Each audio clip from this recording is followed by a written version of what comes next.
पालक भाजी म्हटलं की सगळेजण नाकामुरं आडतात, परंतु पालकपुरी म्हटलं की पटकन सगळेजण जेवायला बसतात.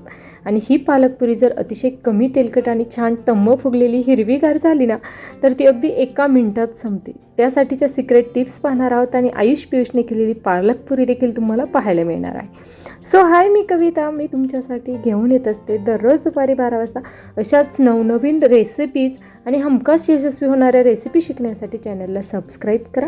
आज आपण टम्म फुगलेली कमी तेल पिणारी पालकपुरी कशी तयार करायची ते पाहूया. या ठिकाणी पालकची भाजी घेतलेली आहे, त्याचा देठाकडील भाग काढून टाकलेला आहे. अगदी थोडेसे देठे ठेवलेले आहे. छान हिरवीगार पालक भाजी घ्यायची आणि ताजी फ्रेश घ्यायची. त्यानंतर कढईमध्ये पाणी टाकलं. पाणी छान असं गरम झाल्यानंतर अगदी 3 ते 4 मिनटामध्येच पालक भाजी छान अशी शिजवून तयार होते. यापेक्षा जास्त वेळ ठेवण्याची गरज नाही. 3 ते 4 मिनटामध्येच तुम्हाला ही पालक भाजी लगेचच पाण्यातून काढून घ्यायची आहे.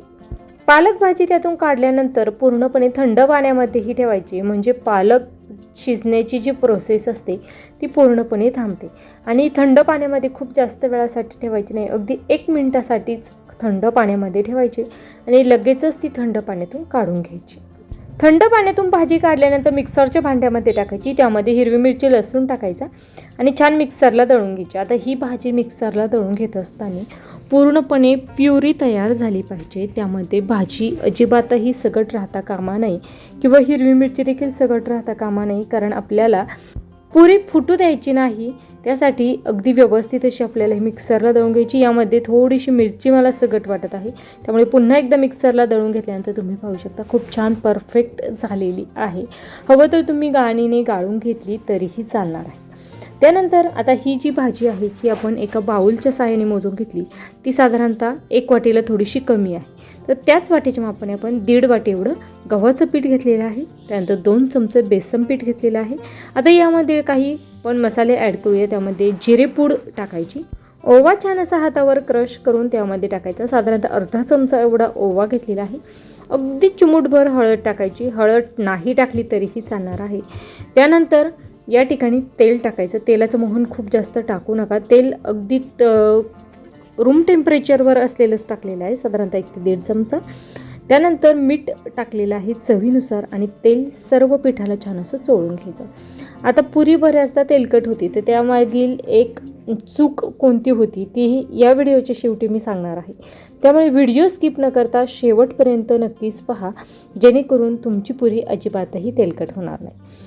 तेल सर्व पिठाला छान असं चोळून घेतल्यानंतर जी भाजी आपण घेतलेली होती मिक्सरला फिरून, ती सर्व यामध्ये टाकलेली आहे. आणि 1.5 वाटी पिठासाठी आणि 2 चमचे बेसन पीठ यासाठी ती 1 वाटी एवढी भाजी आपल्याला भरपूर झाली आहे. एकाच वेळेस पाहिजे तर सगळे टाकू नका, नाही तर तुमचं कणिक अशा पद्धतीची घट्टसर होणार नाही.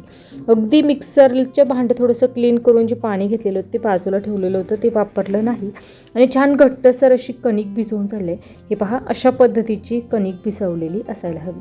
आता छान मऊ करून घेणार आहोत. त्यानंतर लगेचच पुरी लाटण्यासाठी घेणार आहोत.